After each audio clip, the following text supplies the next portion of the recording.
Welcome to the Every Brain is Different podcast. Lauren and I are here with Carissa Beaman, and she is more than just a real estate agent. She is a true partner in the home buying and selling process. Carissa specializes in developing tailored solutions that go beyond standard checklists. Whether you're looking for sensory-friendly spaces, accessible features, or the perfect community for your family, Carissa has you covered. Her approach is both compassionate and detail-oriented, focusing on homes that provide comfort, safety, and room for growth for every member of your family. The expertise and genuine care of Carissa Beaman make her the right ally for finding the perfect home for your family. Carissa, welcome to the show. I'm so excited to have a real estate agent to talk about looking at homes for families with special needs. I'm so happy to be here. Thanks for having me. I have a family full of neurodivergent people.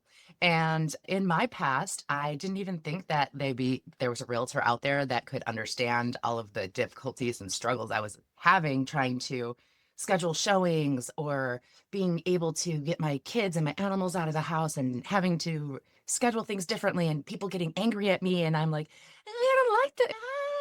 Right? Get scared and Yeah. retreat. I don't like this.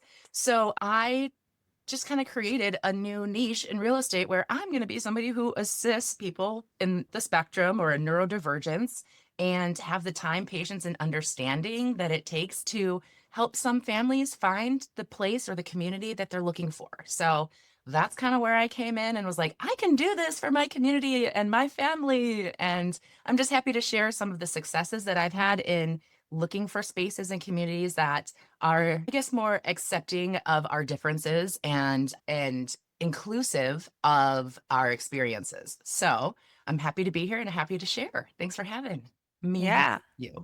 you. I am so excited. So, like you said, your family is full of neurodivergent people. Do you want to say anything else about that, or just that you're all neurodivergent? I mean, we're all neurodivergent. So I Yeah. have a 13-year-old on the spectrum. She's autistic, but also twice exceptional. So she has no intellectual disability whatsoever and struggles in school very much so because she doesn't struggle intellectually. So her problems are all social emotional. And so she misinterprets things, things go awry at school, and then things go downhill quickly.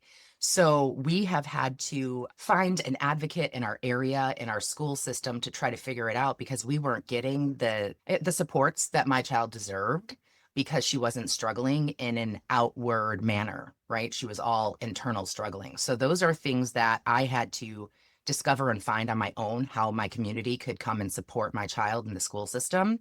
And it's still an ongoing process. So I still have lots of discussion about that as well and found an advocate through a local nonprofit called Options and Advocacy of McHenry County. And through my discovery, I then became a member of the board of directors. So now I'm on the board of directors for Options and Advocacy. So I'm very much in the community saying, hey, did you know you can have an advocate for that? Hey, did you know you could have an advocate for that? Because sometimes we just don't know what we don't know until we know it.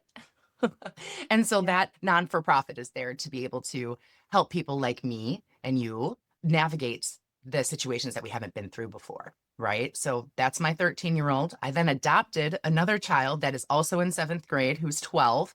And that child is neurodivergent and has strong emotional struggles due to the traumas that they've had in the past. So that's a whole nother route of community and I guess you could say experience that I've had through the court systems and stuff like that to help navigate and support the child through all of that, going through the school and housing and all that.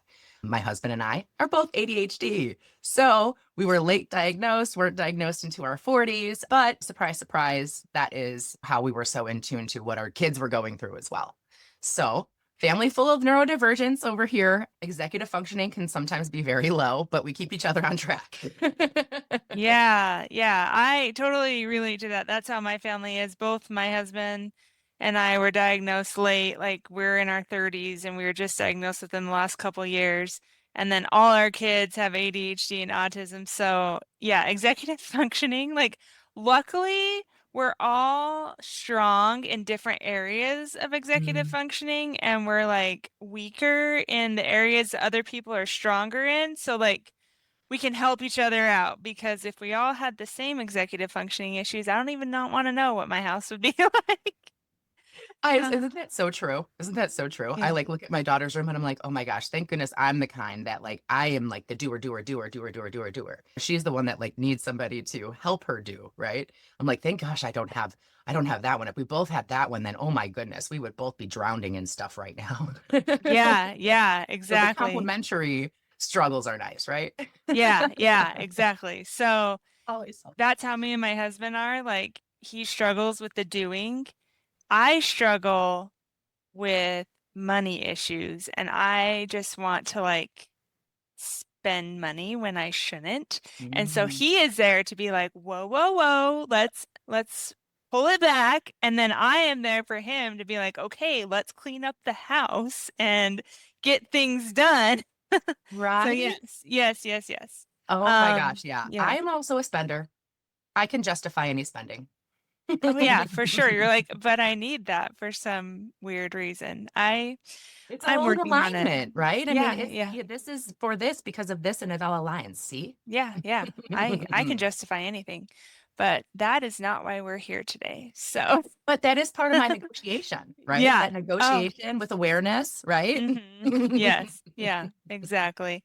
I really like what you said about finding an advocate for things that you didn't know that you didn't know.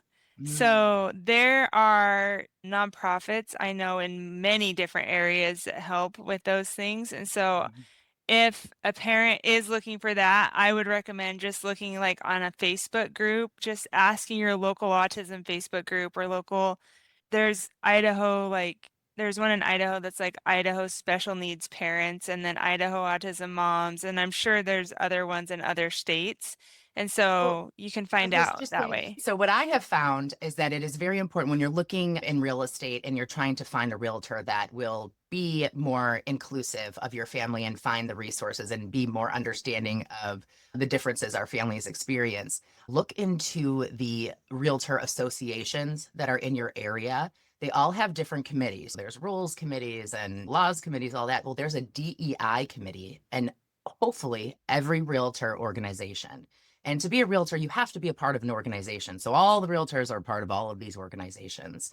And the DEI is diversity, equity, and inclusion. So I am actually the chair member of our DEI board for our Heartland Realtor Association here in Crystal Lake, Illinois.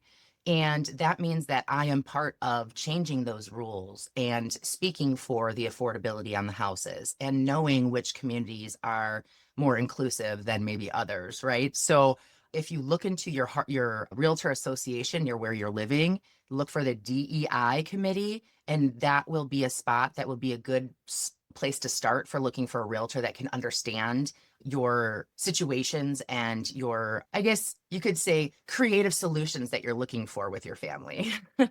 Yeah, because we definitely have to get creative in our housing options with our families. What would you say to parents who maybe don't think about different things in a house that could be a creative solution? What would you look for? Or what have your clients looked for and had to have in their houses?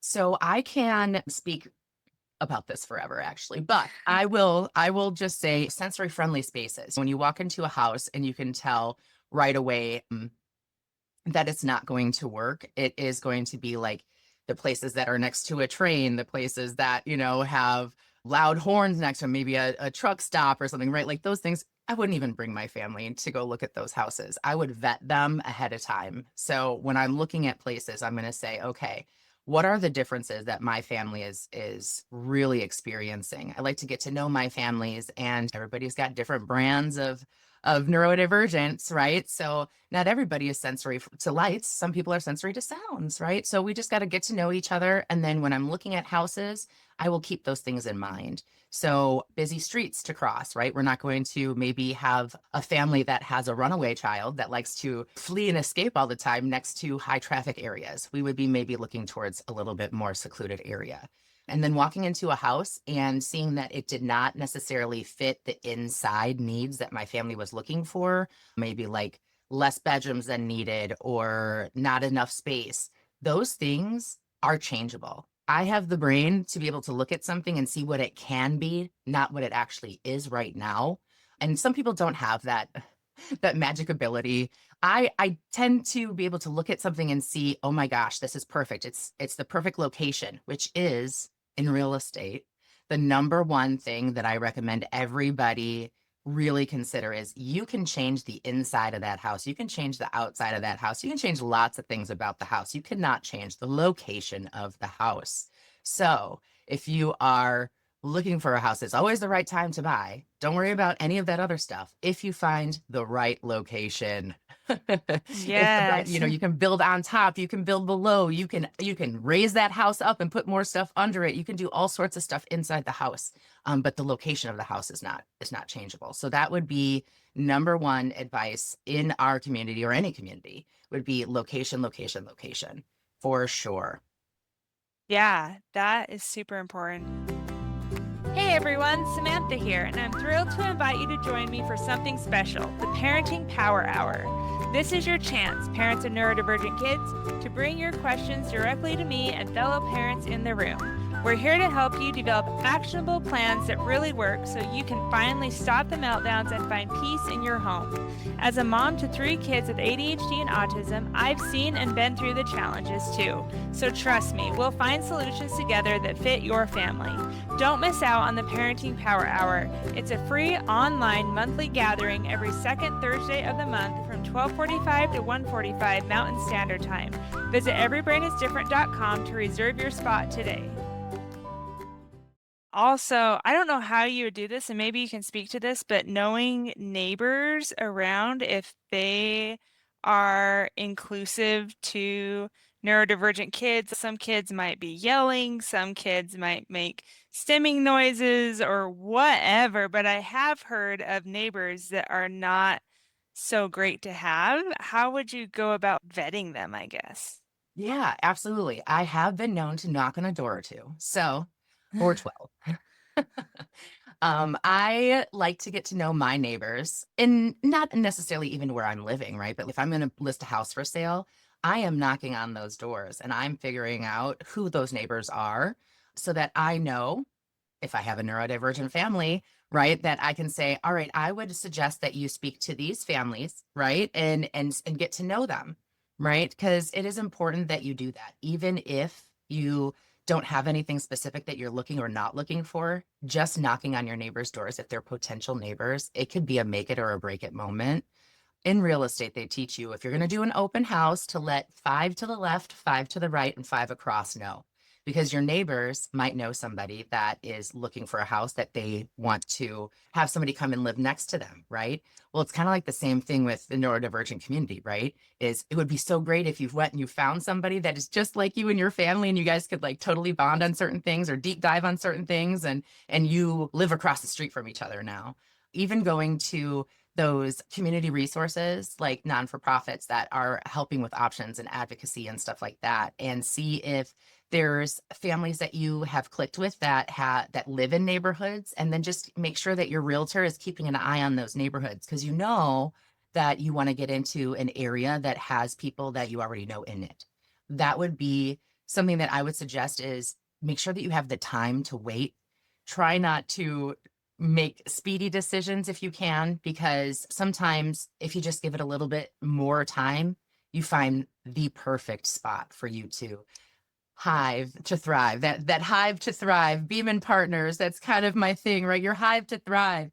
So you don't have to find something quickly, then that is amazing. If you do have to find something really quickly, it's okay because we can always adjust things and be flexible and find solutions. But if the more time you have, the better to be able to find the community and the resources that you're really looking for that house. Because the house is just any house can be a home. Really, any house can be a home. It is the community that makes it or breaks it. So that is a big part of finding a new house for sure. Yeah, for sure. That's what we're doing right now is looking for a bigger house, but Mhm. we are being so patient with because we have, if we're going to move, we have very strict like things like where we want to live, how much acreage we want to live on. Acreage, oh my gosh, like we can afford that. But you know what I mean, like how big the house is and where like we want a yard and all of that. But it does take time because there's so many that pop up that I'm like, oh, that could work. And I'm like, but do I really want that? If I'm going to go to the hassle of moving, do I really want that one? And then I liked what you Yes. said about telling your neighbors when you're having an open house, because that's exactly how we got my sister-in-law and my brother-in-law living next door to us. Was my neighbors were selling their house and my sister-in-law was looking for a house. And so my husband was like, well, that would be fun if they could live by us. And then it just worked out that way. So yeah, your neighbors can definitely help get someone in that house. A priceless resource, Yeah. right? I mean, we're all working together. It does take a community. I have actually lived in Cary my whole life. I mean, besides like a 6 month stint with a boyfriend in the next town over, right? In my teenage years or whatever, right? Yeah. Early 20s. I've lived in Cary my entire life. So McHenry County in Illinois here is my home turf. Community is big, is really big. So if you're in this area and you're looking for something, for me, I like to think I know a lot, but I don't know it all, right? And in every town, you're going to find a realtor that has lived in that town forever. So that's a good spot to start too, is find the realtor that's lived in that town forever. They know everybody, they know everything that's going on. I can't help but know it. I go to the store and I see people I've gone to kindergarten with. Yeah, that's super important, especially just knowing the area, knowing where things are, because they know who lives there and they know the vibe of the community for Yes. sure. Well, Mhm. you have given us so many resources. Are there any others that you want to mention before we wrap up?